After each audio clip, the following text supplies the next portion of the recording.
Hello and welcome to Good or Bad. We are back yet again with more Michael Myers.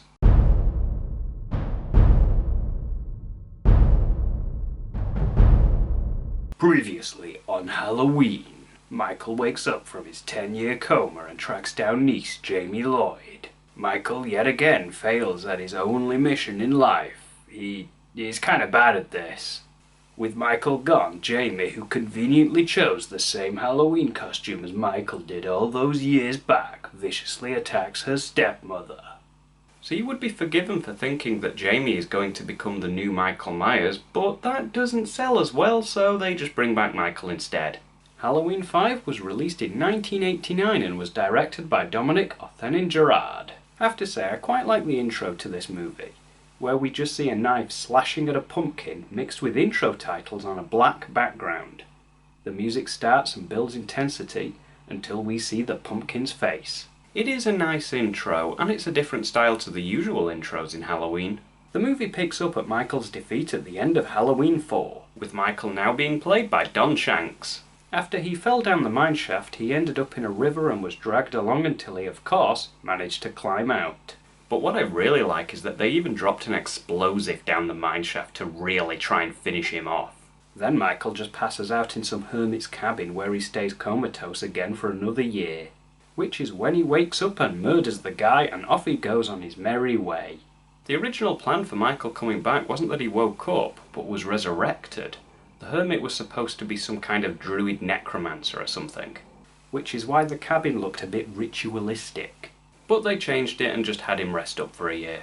Jamie Lloyd, once again played by Daniela Harris, is currently living in a children's clinic in Haddonfield, after almost killing her stepmother a year ago. Jamie is haunted by the nightmares of that night and has actually lost the ability to speak, which you could say was making her more like Michael, and that could have very well been a long-term plan, but the rest of the movie just throws that out of the window. There does seem to be some kind of connection between Michael and Jamie though, as Jamie is forced to mimic Michael's movements even when they're nowhere near each other. I don't know why. The movie actually never tells us why. Donald Pleasence also returns for this movie as her doctor Sam Loomis, and Jamie's stepsister Rachel is back as well, played once more by Ellie Cornell. So Rachel is leaving town for a few days, which means she isn't going to be in the movie, which means... There we go. It's not rushed though, and the movie does explore her guilt for leaving to spend Halloween with her parents, although not for that long. Overall, Rachel's death is quite good. It has the right amount of suspense, and even though I knew it was coming, I still wanted to see her make it out of there alive. And I think that's because this is the first time a main character has been killed off in Halloween. I mean, yes, Laurie Strode is dead, but that happened off screen, so it doesn't really count. Every time Michael tries to kill someone, Jamie has a fit or a panic attack, and while doing so writes notes like, "He is coming for me." Honestly, the psychic connection is really weird and doesn't make any sense. But regardless of that, Loomis believes that Michael is controlling her, whether Michael is aware of it or not, and he wants her help to find him. And because Loomis is convinced Michael has once again returned, he warns Sheriff Meeker, again played by returning actor Beau Starr. But they are interrupted by one of the deputies telling him that there's been a disturbance at the cemetery. Today in the cemetery, somebody dug up a coffin. It was a coffin of a 9-year-old girl. What do you think he's going to do with that? Yeah, he doesn't exactly take it easy on her in this movie. But then he gets worse with every movie, doesn't he? His obsession fueling him. And he must feel some anger towards Jamie for allowing him to control her. Or at least that's what happened to her at the end of Halloween 4, according to Loomis. There's a reason why he has this power over you. Did you ever wonder what it is? I do wonder what it is, actually, because by the end of Halloween 4, you just think it's a little girl's mind that snapped under the strain of what has happened to her. But now there's this psychic connection crap that just came out of nowhere. Although there was that one scene in Halloween 4 where she finds the clown costume in the store, and we see an image of young Michael in front of her. But that can now be interpreted multiple ways. That could have been to remind the audience that that's what Michael was wearing when he killed his sister all those years ago, But now this movie suggests that Jamie actually saw that in her mind and was Michael's first step in controlling her. It's weird, it really is. Can't it just be about an unstoppable man with a knife? And now there is some guy dressed in black entering Haddonfield. Who is this person? Well, he's not a very nice person, is he? For a while in this movie, Michael seems to toy with this girl Tina, played by Wendy Foxworth. She was a friend of Rachel's and helps look after Jamie. So as per usual, Michael has to get rid of his target's guardians/friends first. So he kills her arsehole of a boyfriend and puts a mask on and pretends to be him and silently drives her around town. This scene is not dissimilar from the scene in the first movie where he put a sheet over his head and pretended to be Bob. But the scene veers off from that when she gets out of the car to pick something up. I don't know why Michael let her get out of the car. I mean, yes, if he kept her in the car against her will, she would have worked out it wasn't her boyfriend. But I don't know why it was so important for Michael to keep this secret. Why not just kill her? But while she's on the way back to the car, the police surround her and take her back to Jamie. Jamie was having another panic attack and kept saying Tina's name, so the police went to make sure she was okay. Because now apparently the police listen to Jamie's psychic helpline, as well as Loomis. So now that Tina is safe and back with Jamie, who now has her voice back, so that's nice. But anyway, Tina immediately decides to leave and go back to her friends. To be fair, there is no real hard evidence of Michael's return. Yeah, there was that coffin that Michael dug up, but so far everyone Michael has killed hasn't turned up dead. Yet. Loomis, however, does believe the danger, and since he cannot stop Tina from leaving, he convinces two cops to at least watch over her. These two cops, they are unusual. An earlier scene had them acting out a comic relief double act for some reason. All clear. Nothing above, nothing below. I'm so embarrassed. It's what we're here for. Rescue cats. Find dogs. That's our job. And we love it.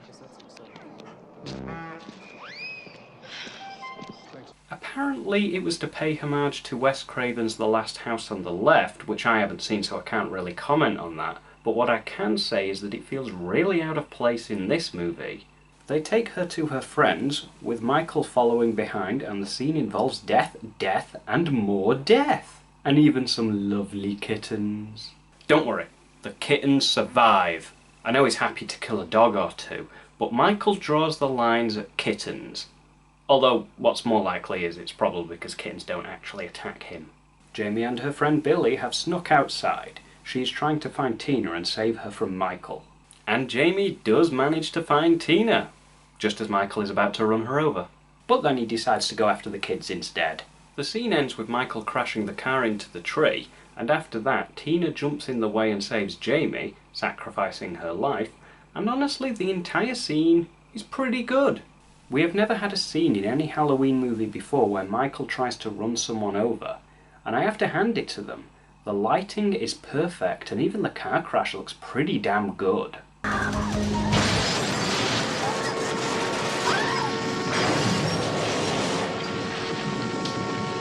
Before Michael can get to Jamie, Loomis and the police arrive and escort them away from the area. Although Loomis tells Michael that if he wants it all to be over, he should meet them where it all began. Yeah, meet them, meaning Jamie will be there as well. God knows how he managed to convince the sheriff to go along with this, but somehow he did. At least Jamie was on board with the plan. At this point I could easily imagine Loomis forcefully using her as bait. Mika has an army on standby outside the Myers house, which is a completely different house from the first film, but that doesn't really bother me. Everything seems fine, and then Jamie has another panic attack and starts relentlessly calling out Billy's name, so Loomis tells them that Michael must be at the clinic. Which means everyone leaves, and I think that was Jamie and Loomis's plan since they both knew Michael wouldn't turn up with all the cops there. It's a little stupid of the sheriff though, isn't it? I know he thought Michael was at the clinic, but you would think he would leave more people at the Myers house considering Jamie is still there. And on top of that, why was it he thought Michael was at the clinic? Because of Jamie's psychic connection. A psychic connection. The police are believing a psychic connection. Why? I mean, they all listened to the connection once already and found no danger at all. Am I missing something? Because they really shouldn't be putting that much faith in it. I get why Loomis is, but the police shouldn't. Anyway, On with the movie. Michael kills the cop outside, and I love this scene here, when the cop tries to take Jamie out of the house. Charlie, Michael Myers is outside. Stay with the little girl. Please? It's just a good scene. And I know I've said it before, Donald Pleasance is great, blah blah blah blah blah blah. All hail Pleasance! But honestly, at this point, he really is the only thing holding these films together. Loomis tries to reason with Michael and tells him that this rage that drives him won't go away with the death of Jamie, but if he lets her, Jamie can ease Michael's pain. And I don't really like this idea. I know he doesn't go through with it, but he is at least tempted. And I think Michael Myers is better being completely emotionless. Just emotionless, full stop. In the first movie, one of the most compelling scenes was of Loomis telling the sheriff about his former patient, and that he was pure evil, with no understanding of right and wrong. That is Michael Myers. There is no rage, because how can you be emotionless and pure evil if you feel rage? I mean, honestly, I don't think there is such a thing as pure evil, because everyone feels something.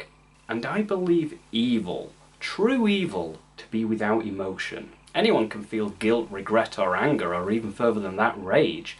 But how can rage be pure evil, when in order to feel rage you have to be capable of feeling other emotions as well? When you are angry because of something. For example, someone took something away that you loved, therefore you're angry. That's not being evil, that's just being human. Or to put it another way, it's not being Michael Myers. So I ask again, how can Michael Myers feel a burning rage inside him that drives him to kill without a reason for this rage? Perhaps you could say that that is why he is evil, because he skips the part where he needs a reason. I'm probably reading too much into this, aren't I? Anyway, Michael takes a swipe at Loomis and throws him aside, and after killing the cop guarding Jamie, he chases her and we are treated to an impressive scene where Jamie tries to hide from Michael in the laundry chute, because all the other doors were locked, only he finds her.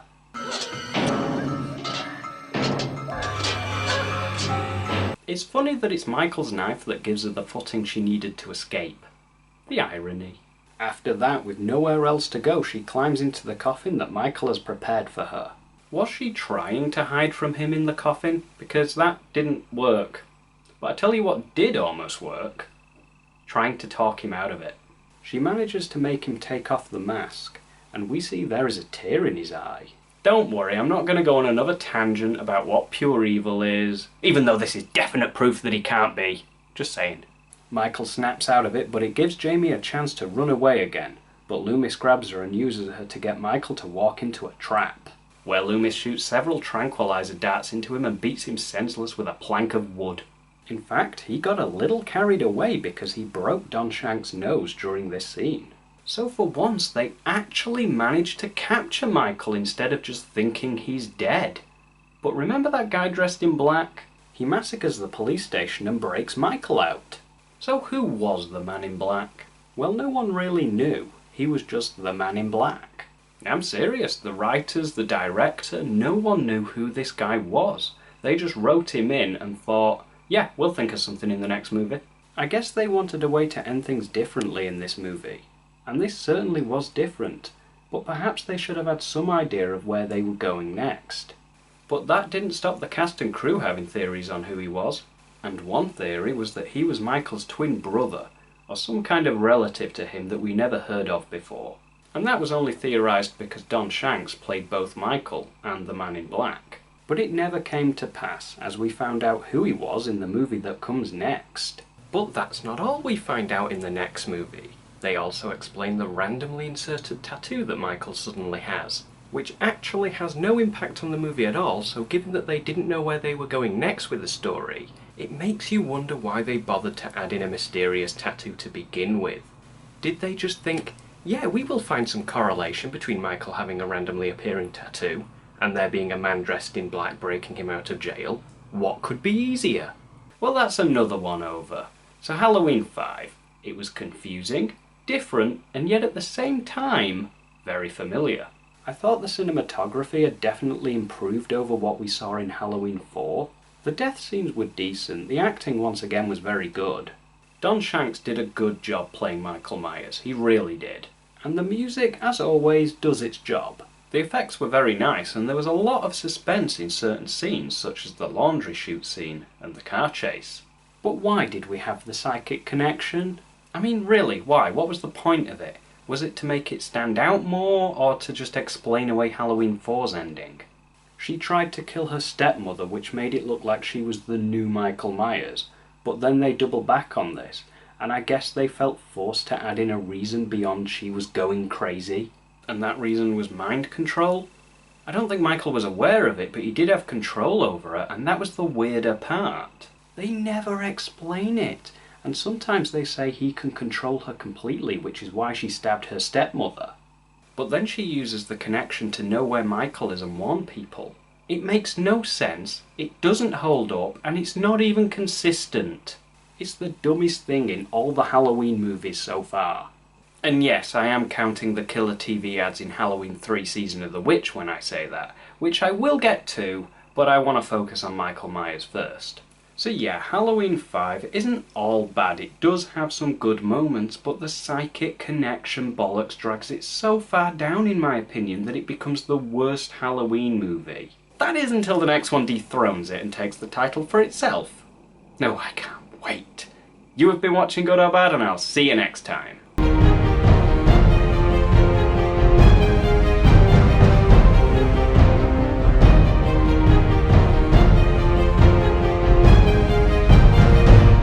It was a little stupid of the sheriff though, wasn't it? I mean, yes, he believed Michael was at the clinic, but considering that they left Jamie at the Myers house, Oh, it's stupid. It's just stupid, leave it at that.